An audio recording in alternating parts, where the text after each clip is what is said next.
Jazz, Rags, and Blues, Book 3, pages 6, 7, and 8. The song is The Pine Cone Rag. Let's take a listen to the piece, then we'll talk about the details.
Okay, let's go through this. So you're supposed to be playing the eighth notes evenly. So if we just look at the introduction for a second, if we were not to play them evenly, it would sound something like this.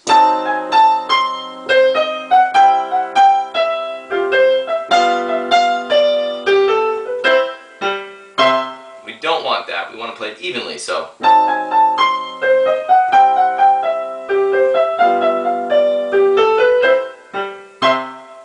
So remember, not the long, short, long thing, but just square. Now, as we're playing this evenly,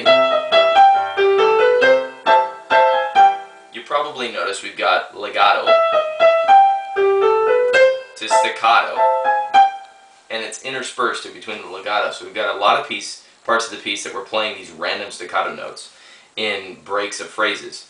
The left hand, as we're playing this, is all staccato. So be careful. Fingering's important here. We've got the third finger starting on E. We're stretching after we hit the G an octave. Crossing under to put us back in position for this chord. Skipping back over here.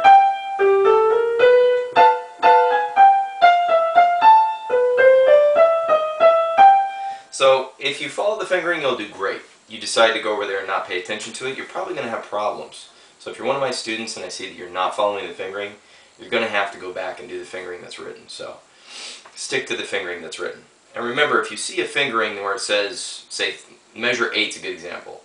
It shows a 3 and then it has a 4 there as well. It's just basically telling you, hey, look, you can choose. Either choose your third or your fourth finger. All right, let's jump down to measure 11, bottom of the page. Starting off with an accent, so hit that hard, finish with staccato, so. And then accent on this one, measure 12, come off with your staccatos and try to bring down the volume just a little bit. Now we're repeating here at the end of the page. And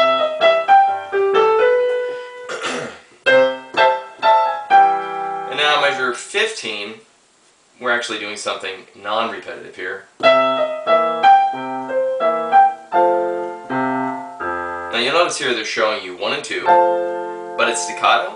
This is what I would recommend. Your pinky's already on C, so you can feel it. You don't need to look down. Just like that. I just crossed under, dropped it on there, and then reach out for your octave for measure 17.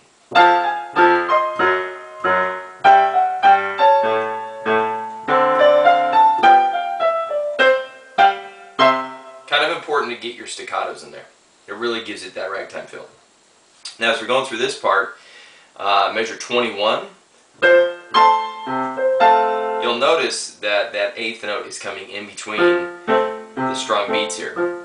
It's on the weak beat. So make sure you get that. Some people try to line it up with the low C. It doesn't play with that one. That's together, and then on measure 21, 22, 24, your one finger is actually going to start on B after you hit this D. So those last two intervals in the right hand play together with the left hand, but we started on the weak beat. And then we do it again in measure 24. And then 25.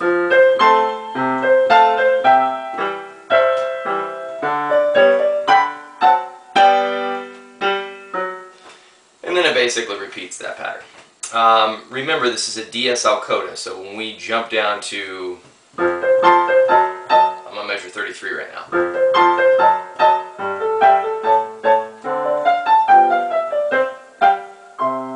That's not the end. We jump to the S, which is measure 5 on the first page. And we play to, let's see here, page 2, measure 18, and then we jump to the coda mark on the final page. Final page.